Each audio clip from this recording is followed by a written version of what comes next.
But I'm curious about the earth science projects that have gone up. Do you recall what some of the projects were, or were they regarding? I'm curious just about what an earth science project would be like at the ISS. I can give you a couple examples, and I'm sure Pete has several also. National Lab, over about the past year and a half, we've sponsored an investigation that's called Tropical Cyclone. And Tropical Cyclone is a team out of Cambridge or Boston area.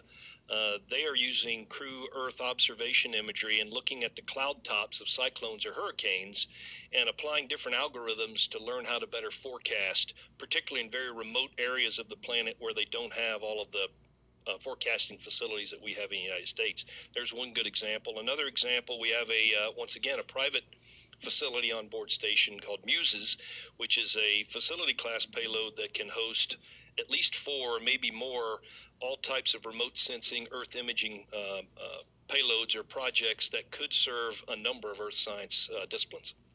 So I had a couple others that came to my mind. One of them is called HICO, or the Hyperspectral Imager for Coastal Oceans.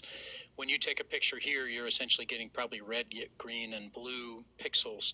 A hyperspectral, or many of the spectra, takes up to 100 different bands. So you get, for every single pixel you see, you get 100 colors. And we had that as mounted on the exterior of ISS. Had another one that was called ISS Rapid Scat, or Rapid Scatterometer, and it basically shot a laser down at the ocean, and based on the response, the reflectance could tell which way the waves were going and what direction was the wind and how fast was the wind going on the ground. And the other neat thing about that is, as it was taking data, the whole data transfer system, downlink and distribution, got it out to people like NOAA and weather forecasts within about 2 to 3 hours of the ISS going overhead. So, thank you to both Ken and Thank you. Pete. And good luck tomorrow, everybody.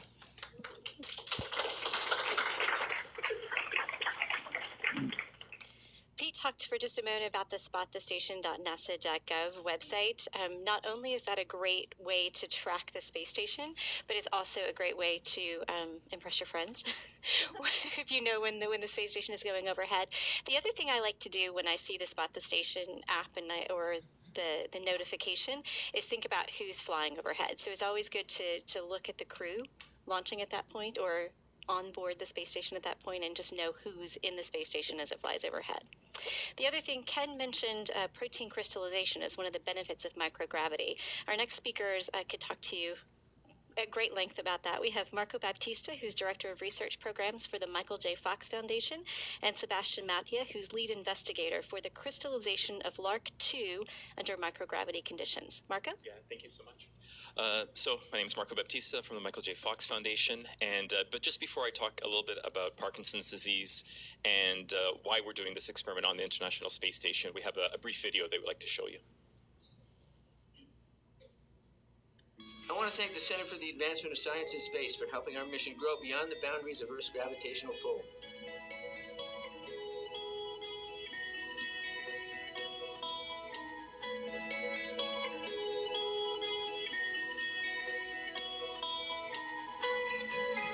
As one of the most common genetic contributors to Parkinson's discovered to date, LRRK2 is the focus of intense investigation by Parkinson's researchers.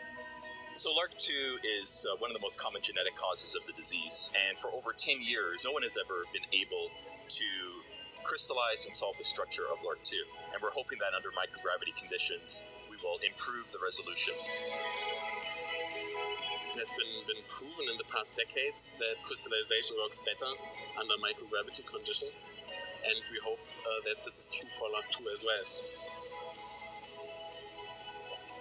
Having the atomic structure will allow us to design LARC-2 inhibitors, and those LARC-2 inhibitors can be developed into drugs in the end. We're incredibly excited to be able to work with one of the ends of the Earth to try to solve the crystal structure of LARC-2. We're thrilled that PD Research has been selected to travel to the International Space Station, and honored to partner with CASIS on behalf of the PD community here on Earth. Thank you.